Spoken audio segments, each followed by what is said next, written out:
Benítez y Marcos Benítez te saludan. ¿Cómo estás, doctora? Muy bien, muy buenos días para ustedes. Oye, ahora porque ayer tenemos una grabación, pero estabas bastante alterada, parece nerviosa.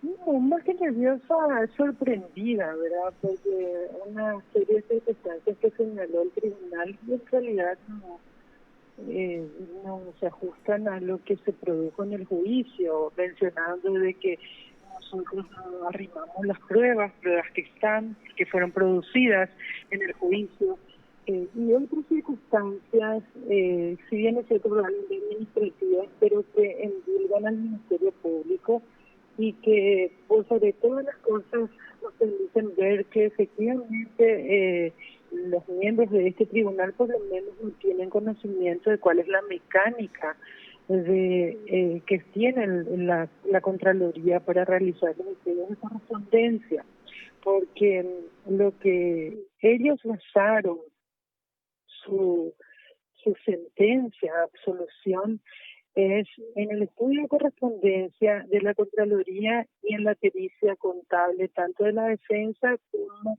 la realizada por la perita del laboratorio forense del Ministerio Público. Y en alguna medida prácticamente expresan de cómo nosotros vamos a acusar teniendo esas dos pericias que nos dicen de que tiene correspondencia los bienes. Sí, exacto. Pero justamente eso es lo que señalamos en el alegato final, que la Contraloría, primeramente, el Ministerio Público no se puede involucrar en la elaboración del estudio de correspondencia, porque nosotros no somos en la Contraloría, entonces mal el tribunal nos puede decir que porque nosotros no allanamos y no les proveímos la documentación que ellos señalan en su informe que no pudieron tener acceso, ¿verdad? Pero esa documentación justamente está como prueba dentro de las pruebas ofrecidas por el Ministerio Público en la carpeta fiscal. Esa es una Sí. circunstancia, Doctora, ¿verdad? ahí me quiero Porque detener porque vos hablaste, ¿cómo es que se llama la perito contable? Natalia Jiménez, Natalia Jiménez. Bueno, el tribunal te dijo eso, pero vos dijiste en tus declaraciones que ella dejó constancia de que no sí, tenía, qué elementos ella no tenía. eh, eh, pasa que, bueno, por eso quiero ir por partes. sí, La Contraloría hace su estudio de correspondencia y menciona en su informe de que ellos no pudieron acceder a unos informes bancarios. Entonces, eso que nos permite afirmar es de que es una conclusión parcial de los bienes y el movimiento financiero del señor Fernández Littman, porque esa documentación nosotros sí teníamos como prueba. Y además, el informe de Contraloría en varias conclusiones menciona que esto solamente se tiene que tener como un indicio para una investigación. ¿Qué quiere decir eso? Que esto no es concluyente. ¿Por qué no es concluyente? Porque esta es una declaración jurada voluntaria. ¿Qué quiere decir? Que el funcionario público declara voluntariamente, pero puede ocultar otras circunstancias que a través de otros medios probatorios se puede probar que efectivamente son bienes que realizó, como en este caso, 600 millones de guaraníes, compró dólares, ¿verdad? Entonces, y eso está documentado, que eso no tuvo ¿qué en compró? cuenta la Contraloría. ¿Qué hizo él, doctora? Compró dólares. Él compró dólares, hizo transacciones en divisas por 600 millones de guaraníes. ¿Verdad? Entonces, y eso está probado con documentos, ¿verdad? Entonces, eso por un lado. Por otro lado, la perito del Ministerio Público, por eso decimos que es parcial el informe de la Contraloría. Y la perito del Ministerio Público, que hizo una pericia contable con toda la documentación que estaba en la carpeta fiscal, excepto la tasación de su inmueble, porque hasta ese momento que ella realizó su trabajo, todavía no se había realizado la tasación, ¿sí?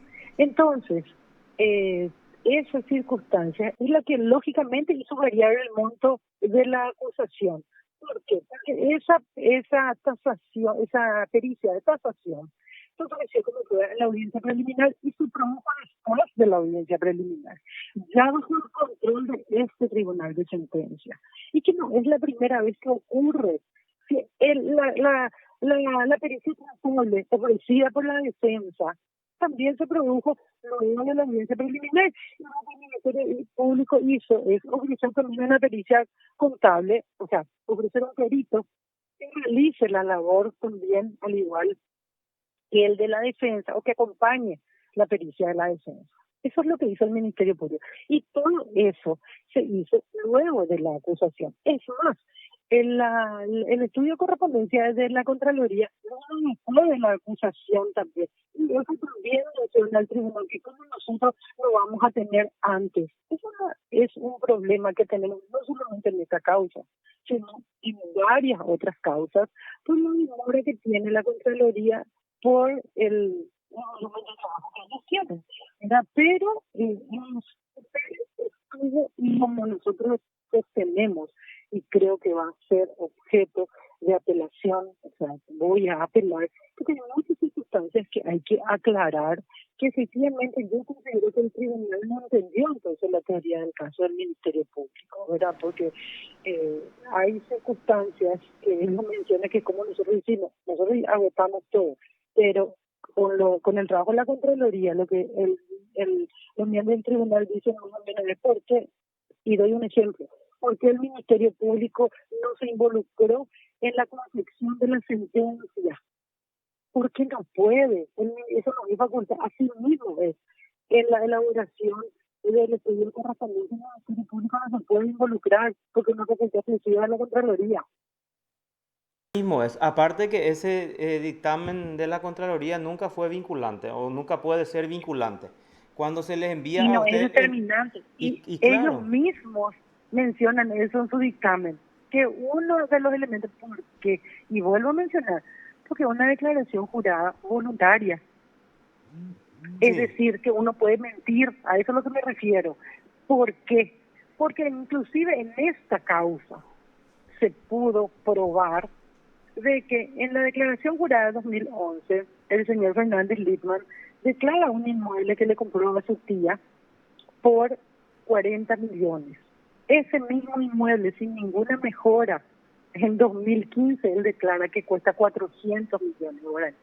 ¿Quién hizo la tasación? Él. Él mismo dijo en su declaración de derechos, él nomás preguntó y le puso 400 millones. Esas cosas el tribunal no tuvo en cuenta. Y otra cosa muy y más importante aún, el testimonio, y es cierto, la señora Maxdonia, la profesora, autora Maxdonia, es una persona intachable, pero con su sola declaración bastó para que se tenga por acreditado que ella le le da pagaba 4 o 5 dinero mil por guaraníes. venta de libros a su sobrino. No sabemos cuándo, cómo, dónde y cuánto. Entonces, ¿cómo con qué otra prueba hace creíble el testimonio de esa señora? No existe. Por eso es que nosotros siempre Una decimos de que consulta, doctora, una consulta sobre ese punto. ¿Y no es el Ministerio Público el que tiene que devastar la veracidad o no del testimonio de la señora? y claro que y por eso justamente lo que le estoy diciendo. Nosotros agotamos todas las instancias para verificar que efectivamente ese testimonio era verdad. Y no encontramos no hay un recibo, no hay solamente una boleta de depósito, es absolutamente nada más que su testimonio que dice que le entregó sumos de dinero y el tribunal dice, sí, lo que pasa es que nuestra economía es informal y entonces es creíble. Ya, Sí, entiendo. le dio mucha relevancia al testimonio. Ahora, otro punto que te quiero preguntar, porque escuché el tribunal cuando cuestionó el trabajo de la arquitecta Olga Fleitas, que tenía que hacer la tasación. Y el tribunal Sí, le dice ahí que la fiscalía le hizo bien la pregunta a ella, ¿verdad? Con sí, respecto a los puntos que ella tenía que responder, pero ella hizo cualquier otra cosa según el tribunal y no la tasación, ¿verdad? O sea, no tasó lo que ella tenía Bueno, que tasar, ese es un argumento de la defensa en realidad. Ese fue un ¿sí? argumento de la Y defensa en con lo cual cuanto, solicitó la en, constitución del tribunal al, al domicilio y que en su fundamentación el tribunal replicó. Era ¿por qué? Porque hay dos cuestiones. sí, Ella hizo la tasación del inmueble y eso significa inmueble y todo lo construido, plantado y mejorado. Normalmente se dice en sí, los títulos de propiedad. sí, El inmueble propiamente, como era, y dejó constancia en su pericia, el inmueble fue adquirido por herencia. Entonces, era eh, superfluo decir cuánto cuesta el inmueble si eso no salió de su pecunia. Pero sí, sí las mejoras. Y sobre eso cuestionó también la defensa, ¿verdad? Que mm. por tantos metros, y hay 160 metros de vereda, y eso no, o sea, es innegable, ¿Y y eso cuánto tiene su costo. dijo, cuánto tu perito, o sea, la arquitecta Fleitas, por ejemplo, cuál es el monto que le estableció a esas mejoras?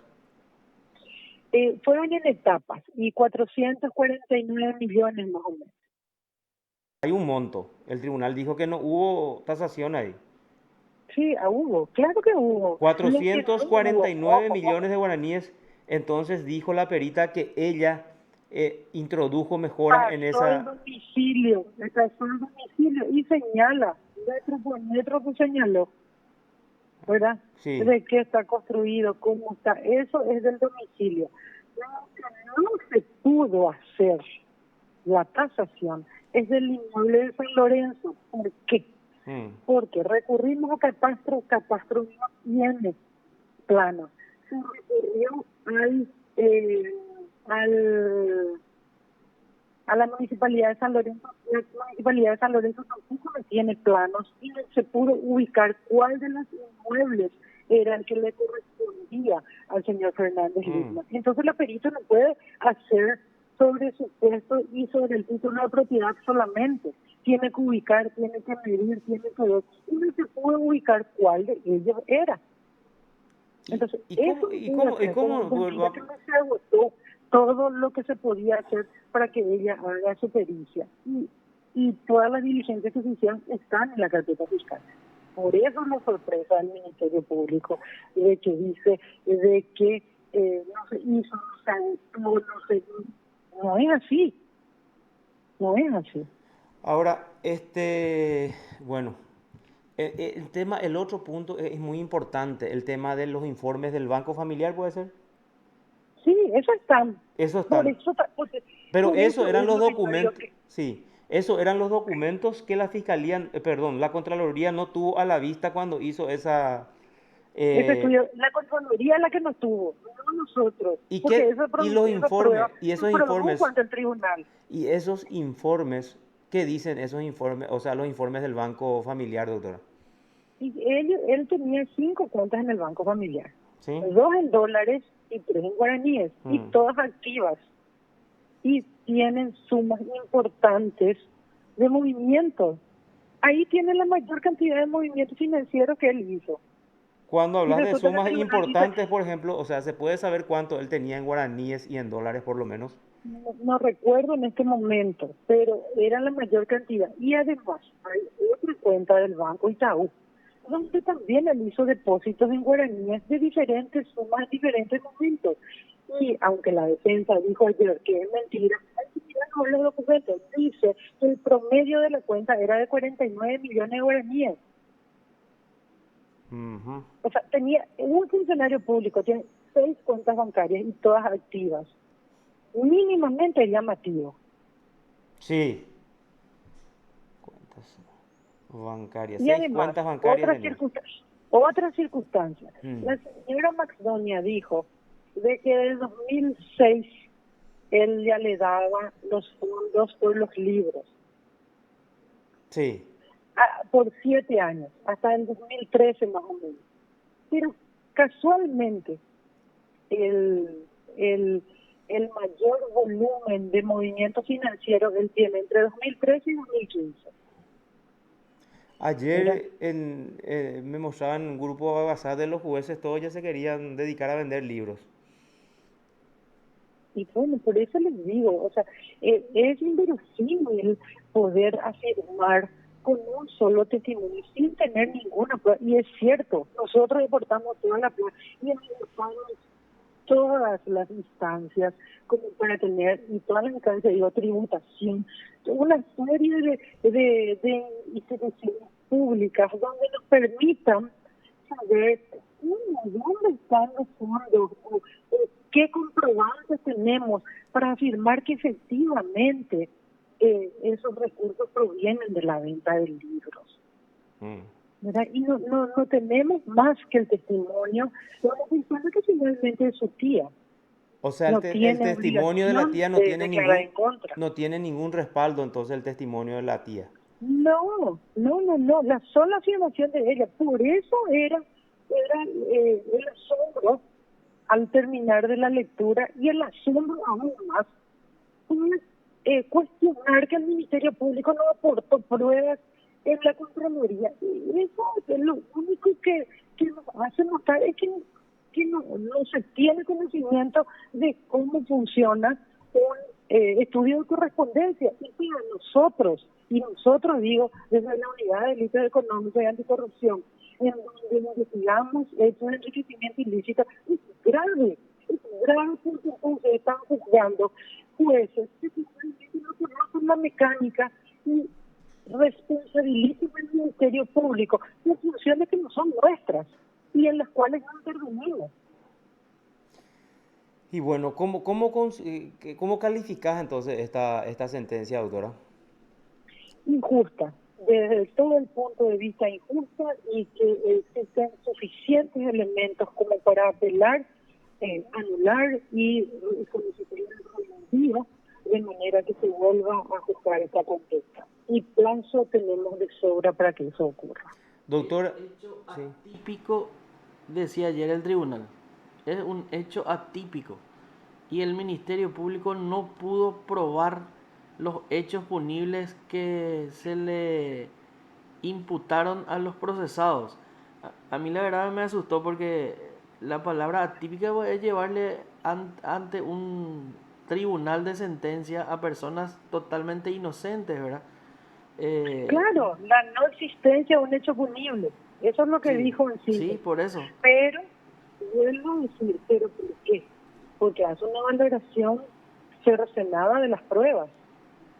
Porque cuando uno hace una valoración en conjunto de las pruebas, no va a tener esa conclusión. Ya.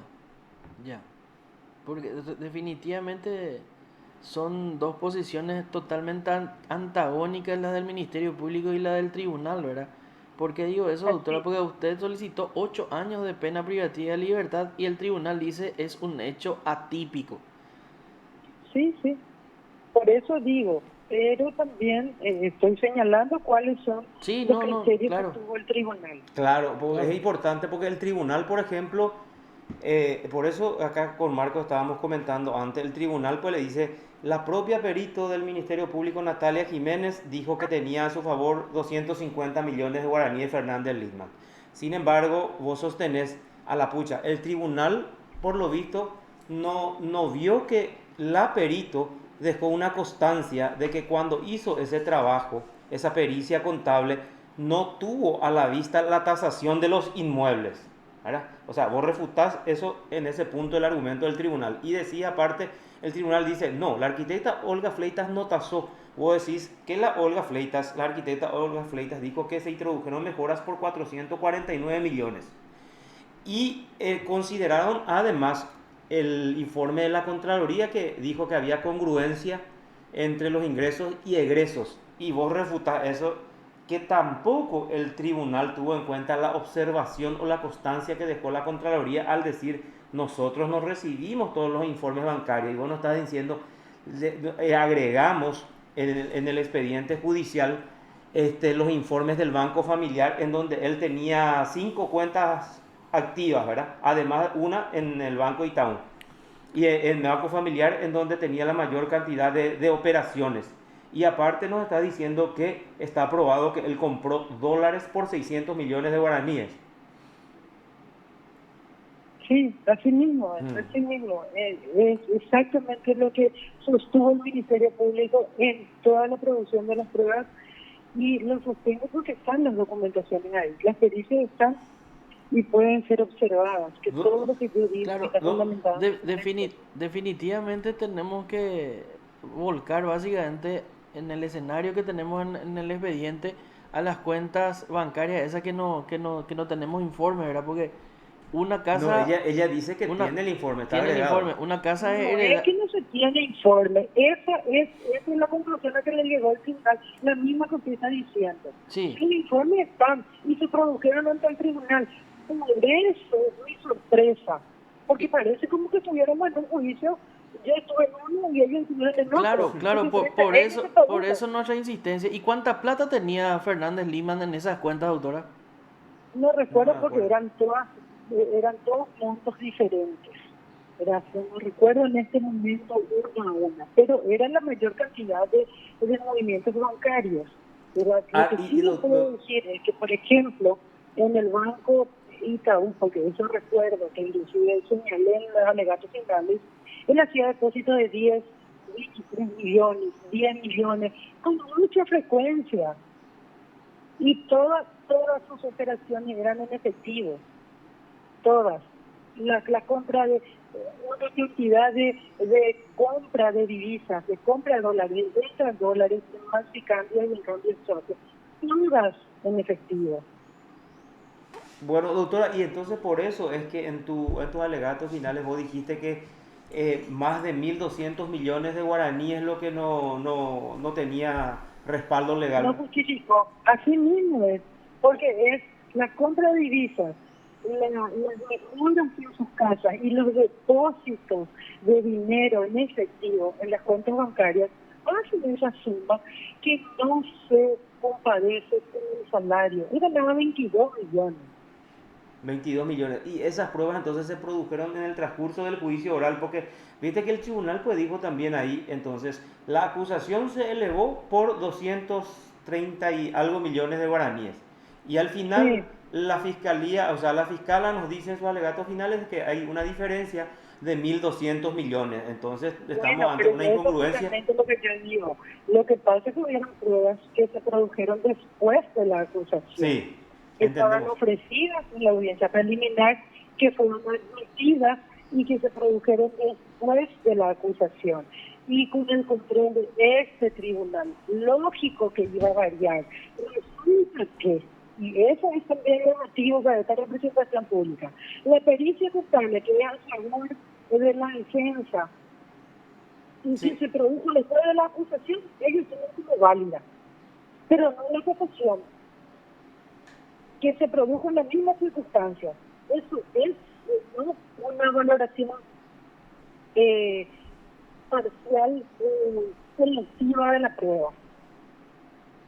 una valoración selectiva, entonces, para beneficiarle a los acusados. Los Perfecto. hechos lo demuestran de ese modo, porque la pericia contable también se hizo luego de la acusación. Perfecto. Doctora Victoria Acuña, muchas gracias por el contacto y que tenga una buena jornada. Muchas gracias. Adiós, doctora. Usted está escuchando PDS.